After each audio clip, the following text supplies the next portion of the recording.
मान्य सदस्यहरूलाई कार्यसूचीबाटै विदित भइसकेको छ।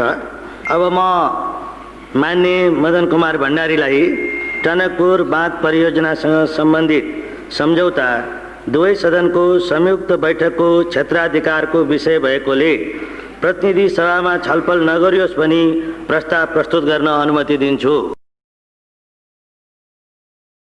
सम्मान्य सभामुख महोदय, आज चैत्र 24 गते हो। विशेष सम्झनाको यो चैत्र 24 को सन्दर्भमा 1 मिनेट म केही कुराहरू भन्नको निम्ति म अनुमति चाहन्छु।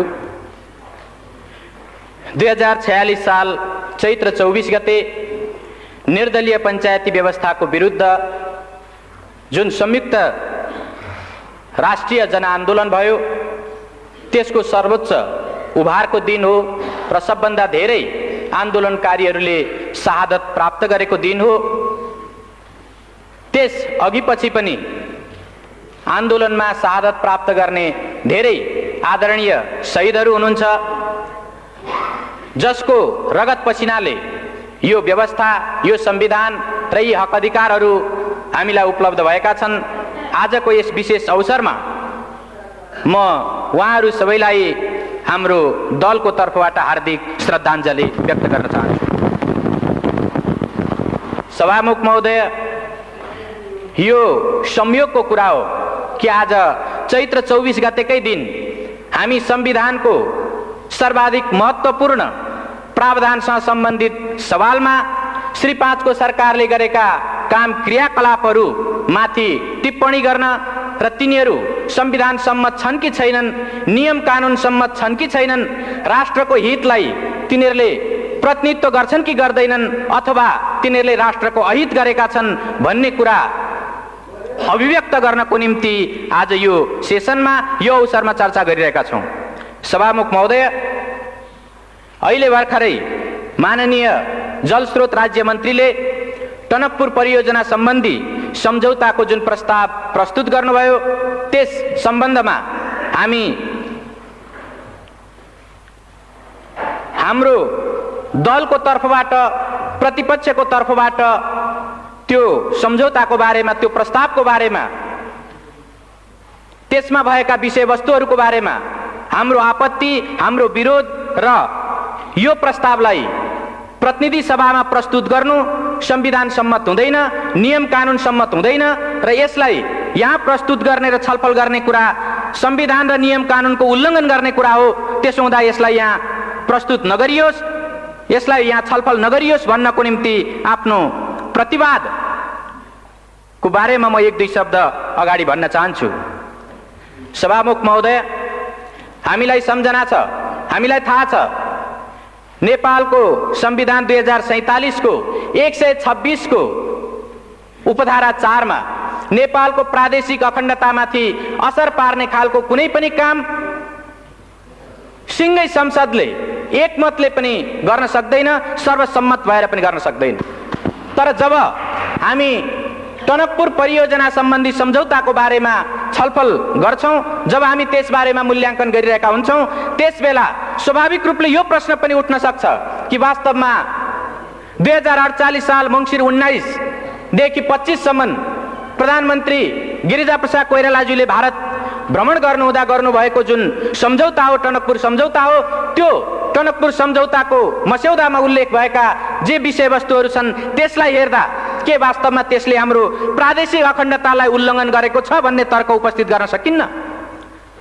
अहिले भर्खरै मन्त्रीज्यूले त्यसका केही उल्लेखित पक्षहरूलाई यहाँ प्रस्तुत गर्नुभयो र नेपालले टनकपुर परियोजना सम्बन्धी बाँध निर्माण गर्नको निम्ति नेपालको भूमि उपलब्ध गरायो। भूमि उपलब्ध गराउने अधिकार, भूमि त्यस ढङ्गले दिने अधिकार संविधानले बहुमत प्राप्त भएको सरकारलाई या बहुमत प्राप्त दललाई दिएको छ कि छैन?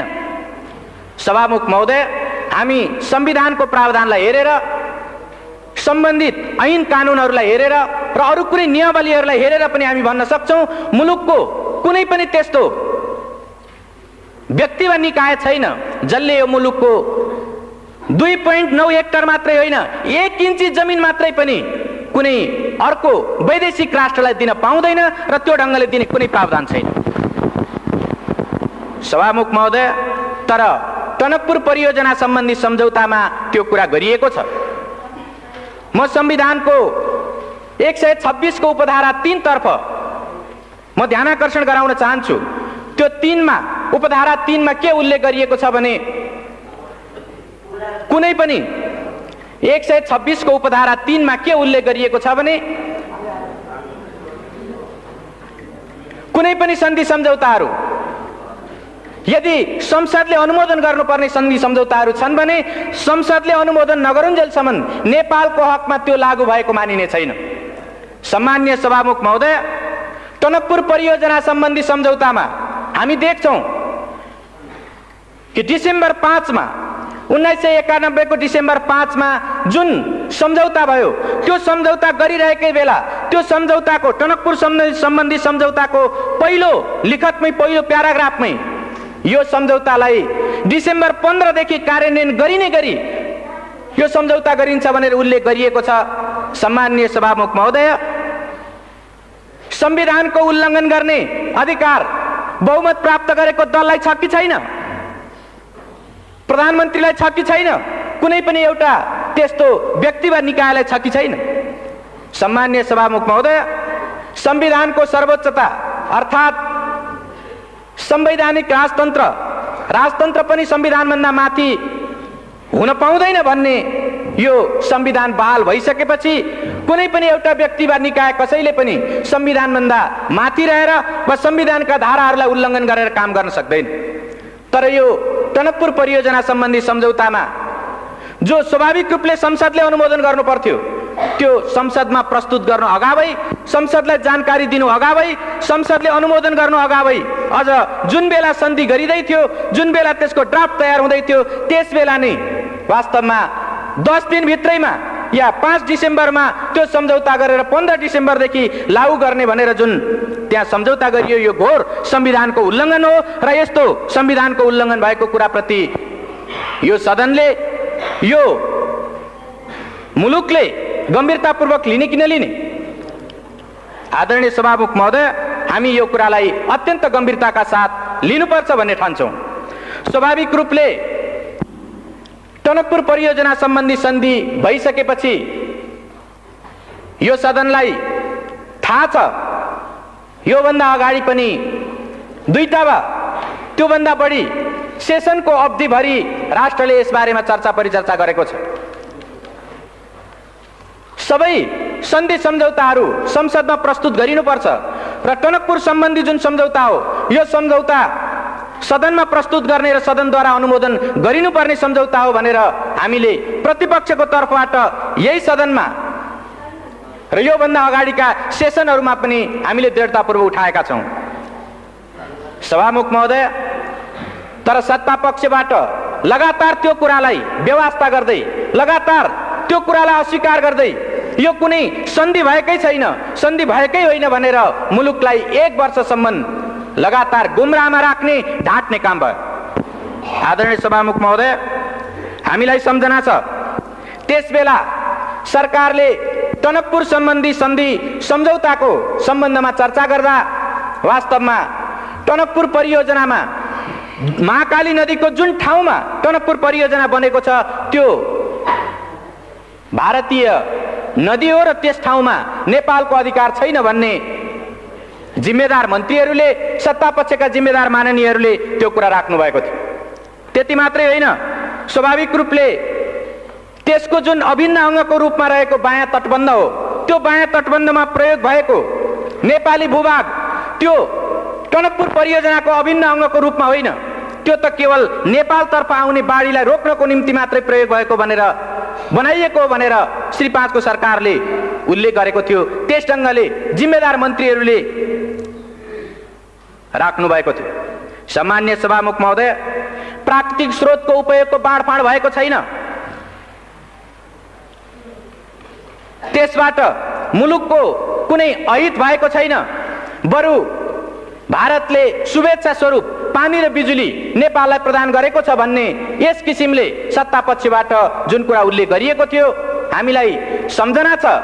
त्यो गलत हो। श्री 5 को सरकारले गरेका ती कुराहरू गलत छन्, जनतालाई गुमराहमा पार्ने खालका छन्, राष्ट्रको हितलाई हानि पुर्याउने खालका छन्, आघात पार्ने खालका छन्, संविधानलाई मिच्ने खालका छन् भनेर मुलुकले 1 वर्षसम्म लगातार सदनभित्र र बाहिर समेत चर्चा परिचर्चा चलायो र त्यसै सन्दर्भमा राष्ट्रको हितलाई, संविधानको मर्यादालाई र ऐन कानुनको मर्यादालाई पालन गर्नुपर्छ भन्ने सन्दर्भमा मुलुकले अभियान चलाउँदा धेरै होनहार नागरिकहरूको, धेरै त्यस्ता देशभक्तहरूको जीवन पनि गएको छ, धेरैले बलिदान पनि दिनु परेको छ। चाहे त्यो 48 साल चैत्र 24 गतेको घटनाको कुरा होस्, चाहे त्यो कावासोतीको भारतीय प्रधानमन्त्री नेपालमा आइरहेको बेला एउटा ज्ञापन पत्र दिनको निम्ति स्वयं टनकपुरको छेउबाट आएको जुन एउटा ज्ञापन पत्र दिने दल थियो, त्यो दलमाथि नवलपरासीको कावासोती भन्ने ठाउँमा जुन गोलीकाण्ड भयो, यस खालका घटनाहरूबाट मुलुकले धेरै आहत हुनु परेको छ। मुलुकमा यो टनकपुर परियोजना सम्बन्धी सवालमा, यसको प्रकृति निर्धारण गर्ने सवालमा सरकारले जनता र राष्ट्रलाई गुमराह गर्न खोजेको कुराको विरुद्ध देशभक्तहरूले आवाज उठाउँदाखेरि धेरै रगत बगाउनु परेको छ। हामी ती कुराहरूलाई बिर्सन सक्दैनौँ। स्वाभाविक रूपले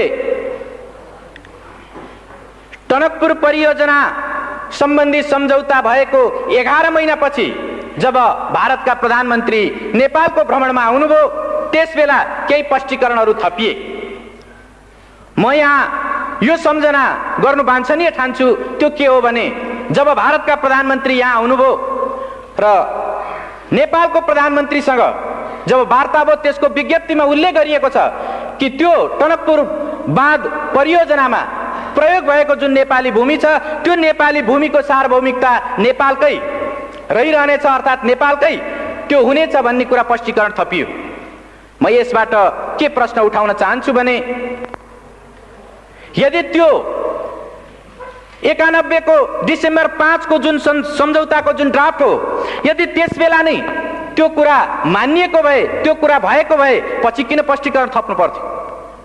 अनि जब नेपालको कुनै भूभागको बारेमा अर्को कुनै राष्ट्रको एउटा जिम्मेदार व्यक्तिले आएर यसको सार्वभौमिकता तपाईकै हातमा छ भनेर नभनिदिउन्जेलसम्म सरकारले बोल्न नसक्ने वा त्यस्तो भन्न नसक्ने, मान्न नसक्ने यो जुन स्थिति देखा पर्यो, के यो एउटा बहुत दुःखदायी, बहुत एउटा हानिकारक खालको कुरा होइन र? मैले यसबाट के प्रश्नतर्फ ध्यानाकर्षण गर्न खोजेको हुँ भने, जसरी माननीय मन्त्रीहरू या सत्ता पक्षका माननीयहरू 2.9 हेक्टर जमिन र त्यो जलमग्न हुने क्षेत्रको जुन नेपाली भूभाग थियो, त्यो जमिनको बारेमा हामीले प्रश्न उठाउँदा, प्रतिपक्षको तर्फबाट प्रश्न उठाउँदा त्यसको सार्वभौमिकता नेपालमै रहेको कुराको ग्यारेन्टी सन्धिमा गरिएको छ भनेर उहाँहरूले देखाउन सक्नु भएको थिएन र उहाँले त्यो ढङ्गले हाम्रा सवालहरूको जवाब दिन सक्नु भएको थिएन। यसबाट यो जाहेर हुन्छ कि मैले सुरुमा नि जुन 126 को उपधारा 4 को जुन प्रश्न मैले यहाँ संविधानको 126 उपधारा 4 को जुन प्रश्न मैले उठाएँ, वास्तवमा त्यसबेला संविधानको भावना विपरीत नेपालको प्रादेशिक अखण्डतामा आँच आउन सक्ने गरी जमिन उपलब्ध गराइएको थियो र त्यो ढङ्गको गल्तीलाई पछि भारतीय प्रधानमन्त्री नेपालमा आएको बेलामा त्यसलाई सच्याउने प्रयत्न गरियो। त्यो स्पष्टीकरणको त्यति मात्रै अर्थ हो र यसबाट यो प्रश्न उठाउन सकिन्छ कि यो सरकारले प्रादेशिक अखण्डतामा आँच आउने खालको, त्यस ढङ्गको प्रश्न उठ्न सक्ने खालको काम गरेर एउटा राष्ट्रघात गरेको थियो। सामान्य सभामुख महोदय, हामीलाई सम्झना छ, मङ्सिर 30 गते, विगत मङ्सिर 30 गते सर्वोच्च अदालतले जब फैसला सुनायो, त्यसबेला हामी त्यो फैसलामा देख्न सक्छौँ श्री 5 को सरकारले जतिसुकै पारदर्शी ढङ्गले काम गरिरहेको छु भने पनि श्री 5 को सरकारले जनताको सुसूचित हुने हकलाई संरक्षण गरेको छु भनेर भनेको भए पनि टनकपुर बाँध सम्बन्धी यो सम्झौताको सन्दर्भमा उनले सांसदहरूलाई संसदभित्र र बाहिर जनतालाई जानकारीमा दिएका कुराहरू शिर न पुच्छरका कुराहरू थिए, शिर पुच्छर बिनाका कुराहरू थिए भनेर उनले फैसलामा उल्लेख गरेको छ। मैले यो यस कारणले उल्लेख गरिरहेको छु कि वास्तवमा सर्वोच्च अदालतले स्वयं प्रधानमन्त्रीज्यूलाई, जलस्रोत राज्य मन्त्रीज्यूलाई र अरू सरकारवाला व्यक्तित्वहरूलाई जब उसले बुझ्न चाह्यो, उहाँहरूले लिखित रूपमा जाहेर गर्नुभएका, अदालतलाई लिखित रूपमा उहाँहरूले दिनुभएका बयानबाट यो जाहेर हुन्छ कि उहाँहरूले त्यसबेला पनि प्राकृतिक स्रोतको उपयोगको बाँडफाँड भएको छैन, जनताको सुसूचित हुने अधिकारको हनन गरिएको छैन। यो बायाँ तटबन्ध भनेको त्यो टनकपुर परियोजनाको अभिन्न अङ्ग होइन र महाकाली नदीको जुन ठाउँमा टनकपुर बाँध परियोजना बनेको छ त्यो परियोजना भित्र नेपालको नदी अधिकार अर्थात् नेपालको त्यहाँ पानी सम्बन्धी अधिकार त्यस्तो छैन भनेर जुन उहाँहरूले उल्लेख गर्नुभएको थियो त्यो कुराको खिलाफमा सर्वोच्च अदालतले श्री 5 को सरकारले सुसूचित नगरेको शिर र पुच्छरको कुरा जानकारी दिएर तर उसले वास्तविक जानकारी नदिएको र प्राकृतिक स्रोतको उपयोगको बाँडफाँड भएकै हो भन्ने कुरा र देब्रे तटबन्ध टनकपुर परियोजनाको देब्रे तटबन्धमा प्रयोग भएको नेपाली जुन भूभाग छ र त्यो भूभागमा बनेको जुन बाँध छ त्यो बाँध टनकपुर परियोजनाको अभिन्न अङ्ग हो भन्ने कुरा उसले फैसला गरेको छ र यसबाट के प्रश्न उपस्थित हुन्छ भने श्री 5 को सरकार आफूले गरेका कामहरू जबसम्म अर्को कुनै निर्णायक महत्त्वपूर्ण सर्वोच्च निकायले जबसम्म फैसला गर्दैन तबसम्म ऊ आफ्ना गल्तीहरूलाई कुनै पनि हालतमा आत्मसमीक्षा गरेर वा अर्को कुनै प्रतिपक्ष वा देशका बुद्धिजीवीहरू वा आम जनताले उल्लेख गरे पनि ऊ कुनै सुन्ने टेर्ने र त्यसलाई समीक्षा गर्नेवाला छैन। तर जब सर्वोच्च अदालतले यो फैसला गर्यो त्यो फैसला गरे पछाडि पनि हामी यो सम्झना गर्न सक्छौं कि धेरै केही माननीय मन्त्रीज्यूहरूले त्यसपछि पनि उल्लेख गर्दा वास्तवमा त्यो त समझदारी नै भएको भनेर सन्धि भएको होइन भन्ने किसिमले फेरि पनि उहाँहरूले उल्लेख गर्नुभयो। फेरि पनि केही सत्तापक्षका माननीय सदस्यहरूले त्यस ढङ्गले उल्लेख गर्नुभयो। साँच्चै भन्ने हो भने यसो भन्न सकिन्छ सर्वोच्च अदालतको फैसलालाई पनि अपमान गर्ने खालका कुराहरू उहाँहरूले धेरै ठाउँमा उल्लेख गर्नुभएको छ। सम्माननीय सभामुख महोदय, अहिले श्री 5 को सरकारको तर्फबाट जलस्रोत राज्य मन्त्रीले प्रतिनिधि सभामा जुन सम्झौता प्रस्ताव प्रस्तुत गर्नुभएको छ र जुन मूल्याङ्कनको हवाला दिँदै उहाँले यो प्रस्ताव राख्नु भएको छ म के उल्लेख गर्न म के भन्न चाहन्छु भने श्री 5 को सरकार संविधान ऐन कानून राष्ट्र र जनताको हितमा व्यवस्थाको हितमा नहुने खालका आफ्ना क्रियाकलापहरूलाई सकेसम्म ढाकछोप गर्न चाहन्छ र हामीलाई यो सम्झना छ कि बितेको 1 वर्षसम्म यो सन्धि नै होइन भनेर उत्तिकै दृढताका साथ प्रधानमन्त्री लगायत सबै माननीय मन्त्रीहरू र सत्तापक्षका सांसदहरू यो उल्लेख गरिरहनु भएको थियो। अहिले सर्वोच्च अदालतले फैसला सुनाइसकेपछि यो सन्धि हो र यसलाई संसदमा लगेर अनुमोदन गराउने सर्वोच्च अदालतको आदेश छ। हामी संसदको सर्वोपरिताको संसदको सम्मानको हामी आदर कदर गर्छौं र सर्वोच्च अदालतको फैसलालाई हामी सम्मान गर्छौं भनेर उहाँहरू धेरै व्याख्या विश्लेषण गरिरहनु भएको छ। तर के सम्झना गर्न सकिन्छ भने जुन बेला प्रतिपक्षको तर्फबाट यस्ता सन्धि सम्झौताहरूलाई सदनमा प्रस्तुत गर्नुपर्छ भनेर माग राखिएको थियो त्यसबेला उहाँहरूले त्यसलाई ठाडै अस्वीकार गर्दै आउनुभयो र अहिले पनि जबकि यो टनकपुर परियोजना सम्बन्धी सम्झौता दीर्घकालीन प्रकृतिको छ, त्यो व्यापक प्रकृतिको छ, त्यो महत्त्वपूर्ण छ र त्यसले स्वाभाविक रूपले दीर्घकालीन व्यापक व महत्त्वपूर्ण त्यसले प्रभाव पार्छ, त्यस्तो असर पार्छ। यस्तो सन्धिलाई साधारण प्रकृतिको भनेर त्यस्तो मूल्याङ्कन गर्दै उहाँहरू प्रतिनिधि सभामा साधारण बहुमतले पास गर्न सकिने रूपमा प्रस्तुत गर्दै हुनुहुन्छ। यसले वास्तवमा श्री 5 को सरकार संसदको सम्मान संविधानको सम्मान गरिरहेको छैन भन्ने कुरा स्पष्ट रूपमा जाहेर गरेको छ। आदरणीय सभामुख महोदय, यो सर्वोच्च अदालतको फैसलालाई उल्लेख गर्दै जसरी श्री 5 को सरकारले यहाँ प्रस्ताव प्रस्तुत गरेको छ म के तर्फ ध्यानआकर्षण गर्न चाहन्छु भने सर्वोच्च अदालतको फैसला पनि कानुन सम्मत ढङ्गले नै कार्यान्वित गरिनुपर्छ। अर्थात् कुनै पनि अदालतको आदेश कानुन विहीन ढङ्गले कानुन विपरीत ढङ्गले कार्यान्वयन हुन सक्दैन। जब सन्धिको कुरा आउँछ सन्धिलाई संविधानको 126 को उपधारा 1 ले कानुन सम्मत ढङ्गले त्यसलाई अनुमोदन सम्मेलन स्वीकृति गर्ने कुराको व्यवस्था गरेको छ। सन्धिको अनुमोदन गर्ने कानुन कुन हो? हामीलाई सम्झना छ नेपाल सन्धि ऐन 2047। नेपाल सन्धि ऐन 2047 नै यस्तो कानुन हो जुन कानुनले सन्धि सम्झौताहरूलाई अनुमोदन गर्नको निम्ति अधिकार सृष्टि गर्छ, त्यसको एउटा निश्चित अधिकार क्षेत्रलाई त्यसले निर्धारण गर्छ। तर हामीले अहिले भर्खरै सुन्यौं यो प्रस्तावमा श्री 5 को सरकारले सन्धि ऐनको कुनै उल्लेख नगरिकन केवल संविधानको 126 धाराको उपधारा 2 को प्रतिबन्धात्मक वाक्यांशलाई प्रतिबन्धात्मक पक्षलाई उल्लेख गर्दै अनि प्रतिनिधि सभा नियमावलीको 219 का उपधाराहरूलाई उल्लेख गर्दै उसले यो प्रस्तुत गरेको छ। यसले के जाहेर गर्छ भने यो प्रतिनिधि सभा नियमावली भनेको निश्चित रूपले एउटा प्रक्रिया निर्धारण गर्ने कानुन हो। यो अधिकार सृष्टि गर्ने होइन, प्रक्रिया निर्धारण गर्ने कानुन मात्र हो। तर जुन अधिकार सृष्टि गर्ने कानुन हो, अधिकार सृष्टि गर्ने जुन व्यवस्था हो, ऐनको व्यवस्था हो, त्यो भनेको 2047 को सन्धि ऐन नै हो। त्यो सन्धि ऐनको उल्लेख श्री 5 को सरकारले यसमा गरेको छैन। त्यसको कारण के हो भने सन्धि ऐनमा स्वाभाविक रूपले संविधानको धारा 126 को उपधारा 2 का जे जति पनि सन्धि सम्झौताहरू छन् त्यस्तो सन्धि सम्झौताहरूलाई संयुक्त सदनको 2/3बाट अनुमोदन गर्नुपर्छ भन्ने त्यसले सुस्पष्ट व्यवस्था गरेको छ। तर संविधानको यो भावना र ऐन कानुनको यो पक्षलाई सर्वथा विस्मृतिमा राखेर, त्यसलाई बिर्सिएर या त्यसलाई उल्लङ्घन गरेर त्यसलाई आदर गर्न नचाहेर श्री 5 को सरकारले केवल सर्वोच्च अदालतको फैसलामा रहेको यो पक्षलाई कि श्री 5 को सरकारले मूल्याङ्कन गरेर प्रतिनिधि सभा वा संयुक्त सभामा लैजाओस् भन्ने त्यो पक्षलाई मात्रै उल्लेख गरेर उसले प्रतिनिधि सभा नियमावलीका केही धाराहरूलाई टेक्दै यस सभामा यो सदन समक्ष प्रस्तुत गरेको छ। स्वाभाविक रूपले मैले अघि नै भने सर्वोच्च अदालतका फैसलाहरू पनि कानुनसम्मत ढङ्गले मात्रै कार्यान्वित हुन सक्छन् र स्वाभाविक रूपले कानुनभित्र पनि प्रक्रिया निर्धारण गर्ने कानुन होइन, अधिकार सृष्टि गर्ने कानुन अन्तर्गत नै त्यसको कार्यान्वयन हुनुपर्छ। त्यसो भएको हुनाले सरकारको यो सन्धि प्रस्तावमा जुन कानुनलाई टेकेर, जुन धारा उपधाराहरूलाई टेकेर यो प्रस्तुत गरिएको छ त्यो स्वाभाविक रूपमा कानुन विपरीत छ। सरोकारवाला विषयमा त्यो कानुन सम्मत छैन।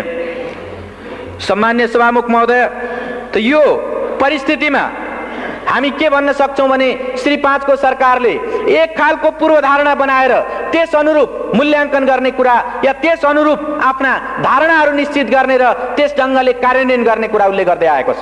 चाहे त्यो अघिल्लो बेलाको यो केवल समझदारी मात्र हो भन्ने विषय होस् या यो पछिल्लो बेलामा अहिले त्यो साधारण प्रकृतिको सन्धि हो भन्ने विषय किन नहोस्, दुवै बेलामा उसले एउटा पूर्वधारणा बनाएर आफूलाई जसो गर्दा सजिलो हुन्छ त्यो ढङ्गले मात्रै जाने, तर संविधान र ऐन कानुनको अक्षर र भावनालाई पालन गर्ने कुरा हो भने अस्वीकार गर्ने वा त्यसबाट बचेर जाने वा त्यसलाई संविधान ऐन कानुनका सरोकारवाला पक्षलाई कुनामा पारेर जाने, कर्नरमा पारेर जाने खालको कुरा उल्लेख गरेको छ।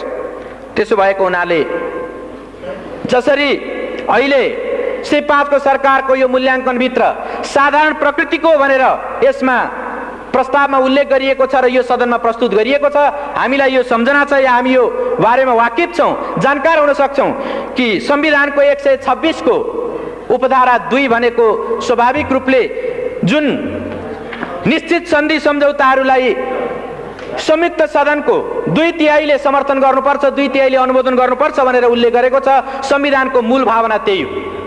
त्यसो भएको हुनाले त्यसभित्र जुन प्रतिबन्धात्मक पक्ष छ, प्रतिबन्धात्मक अंश छ, त्यसको निम्ति यो साधारण प्रकृतिको, यो अल्पकालीन हो, यो दूरगामी प्रभाव पार्ने होइन, यो त्यस्तो महत्त्वपूर्ण होइन भन्ने त्यसको विशेष स्थिति सरकारले पुष्टि गर्न सक्नुपर्छ। सरकारले त्यस्ता प्रमाणहरू प्रस्तुत गर्न सक्नुपर्छ। तर हामी सिङ्गो त्यो मूल्याङ्कन प्रस्तावलाई अध्ययन गर्दा सरकारले त्यो खालका कुनै तथ्यहरू प्रस्तुत गरेको हामी पाउँदैनौँ, उसले प्रस्तुत गर्न सकेको छैन। प्रश्न उठ्न सक्छ, यो टनकपुर सन्धि, टनकपुर जलविद्युत परियोजना सम्बन्धी जुन सन्धि सम्झौता हो यो अल्पकालीन हो कि दीर्घकालीन हो? निश्चित रूपले यो एउटा सापेक्ष कुरा हो। सर्वोच्च अदालतले पनि भनेको छ यो एउटा सापेक्ष कुरा हो। तर सापेक्षताकै अर्थमा लिँदा पनि यसको व्याख्या कसरी गर्ने, अल्पकालीनता र दीर्घकालीनताको व्याख्या कसरी गर्ने? म के प्रश्न उठाउन चाहन्छु भने एउटा संसद 5 वर्षको हुन्छ, सामान्यतया विशेष स्थिति आएन भने त्यो 5 वर्षको हुन्छ। यदि 6 वर्षको निम्ति कुनै सन्धि हुन्छ भने त्यो अल्पकालीन हो कि दीर्घकालीन हो? एउटा संसदबाट अर्को संसदमा ट्रान्सफर हुने त्यस खालको सन्धि हुन्छ भने, 5 वर्षभन्दा बढ्ताको सन्धि हुन्छ भने त्यसलाई दीर्घकालीन भन्न सकिन्छ कि सकिँदैन? सभामुख महोदय, नेपालीहरूको आयु, औसत आयु 52 वर्ष छ। 52 वर्षसम्म, 50-52 वर्षसम्म कायम हुने सन्धि हो भने त्यो अल्पकालीन हो कि दीर्घकालीन हो? सभामुख महोदय, त्यति मात्रै होइन, टनकपुर परियोजना सम्बन्धी जब त्यो सन्धिको मजमुनलाई हामी हेर्छौँ कि त्यो ठाउँमा नेपालले जुन भूमि उपलब्ध गराएको छ या अन्य विभिन्न कुराहरूको जुन कन्ट्रिब्युसन गरेको छ, त्यो कन्ट्रिब्युसनको कुरालाई लिएर हेर्ने हो भनेदेखि त्यसमा यो सन्धिको कुनै अवधि, कुनै त्यस्तो भोगाधिकारको कुराहरू, जमिनको उपभोग गर्ने अवधिको कुराहरू कुनै उल्लेख गरिएको छैन। जब यो उल्लेख गरिएको छैन भने स्वाभाविक रूपले अनुमान गर्न सकिन्छ जबसम्म त्यो टनकपुर बाँध रहन्छ, जबसम्म त्यो परियोजनाका प्राविधिक पक्षहरू निकम्मा हुँदैनन्, तबसम्म त्यो सन्धि कायम रहनेछ। यदि त्यस्तो हो भने हामी अरू धेरै, चाहे त्यो कोशीको होस् वा गण्डकीको होस् या महाकालीमा भएको शारदा नदीको कुरा होस्, शारदा ब्यारेजको कुरा होस्, त्यो ठाउँमा ती कुरालाई, त्यो प्रविधिको कुरालाई हेर्दै यो आधुनिक प्रविधिद्वारा निर्मित भएको टनकपुर बाँध परियोजना 100 वर्षभन्दा माथि टिक्न सक्छ भनेर भन्न सक्छौँ। 100 वर्षभन्दा माथि टिक्छ भने सभामुख महोदय, यसलाई दीर्घकालीन भन्ने कि अल्पकालीन भन्ने?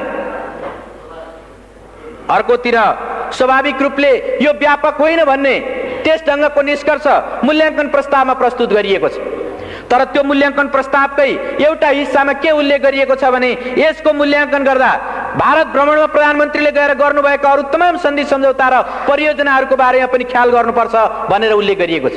जब एउटा सन्धिको एउटा विषयको बारेमा मूल्याङ्कन गरिरहेको बेला तमाम सन्धि सम्झौता, त्यस बेला गरिएका तमाम सन्धि सम्झौताहरूको परिप्रेक्ष्यलाई ख्याल गर्नुपर्छ भनेर भनिन्छ भने के यो दुई देश बीचको सम्बन्धलाई ख्याल गरिनुपर्छ भन्ने होइन र?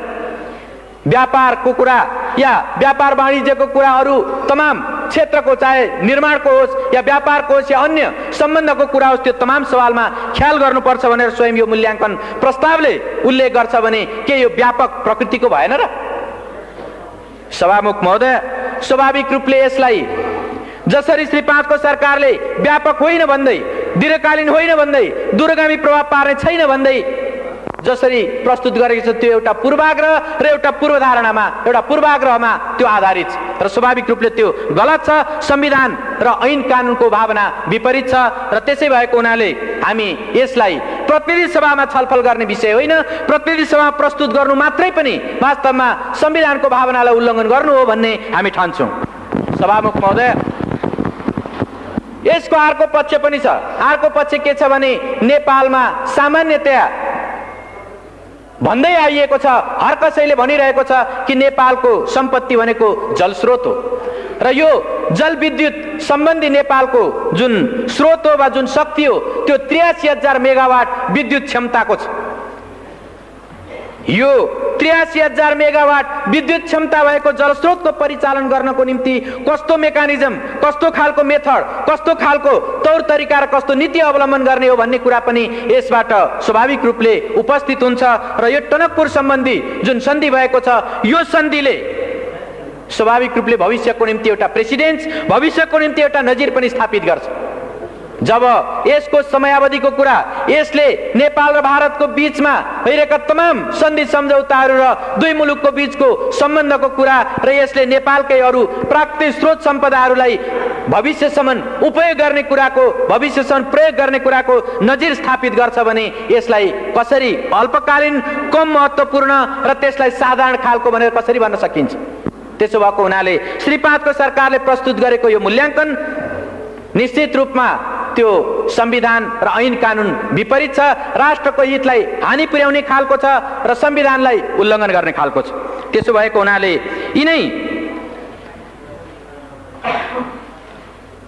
यिनै विषयहरूलाई आत्मसात गरेर, यिनै कुराहरूलाई हृदयङ्गम गरेर हामीले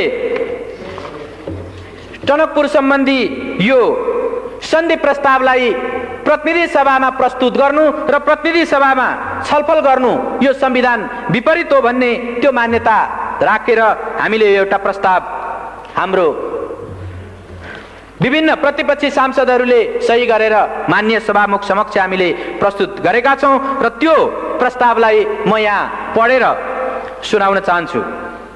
माननीय सभामुख महोदय, टनकपुर बाँध परियोजनासँग सम्बन्धित सन्धि दुवै सदनको संयुक्त बैठकको क्षेत्राधिकारको विषय भएकोले प्रतिनिधि सभामा छलफल नगरियोस्।